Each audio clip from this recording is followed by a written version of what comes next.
পিলখানায় BDR হত্যাকাণ্ডের ঘটনায় সাবেক প্রধানমন্ত্রী শেখ হাসিনা সহ অর্ধশত ব্যক্তিকে আসামি করে আন্তর্জাতিক অপরাধ ট্রাইব্যুনালে অভিযোগ দায়ের করেছেন শহীদ সেনা কর্মকর্তাদের স্বজনরা।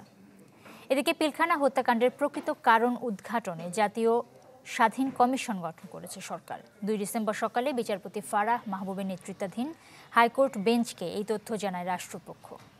এদিন রাষ্ট্রপক্ষ আদালতকে জানায় মতামতের জন্য বর্তমানে এটি আইন মন্ত্রণালয়ে আছে। পরে কমিশনের পূর্ণাঙ্গ তথ্য হাইকোর্টকে জানানোর নির্দেশ দেওয়া হয়। 2009 সালের 25 ফেব্রুয়ারি ঢাকায় তৎকালীন সীমান্তরক্ষী বাহিনীর বাংলাদেশ রাইফেলসের সদর দপ্তর পিলখানায় বিদ্রোহের ঘটনা ঘটে। ওই সময় পিলখানায় বিদ্রোহী জওয়ানদের হাতে মারা যান 57 জন সেনা কর্মকর্তা।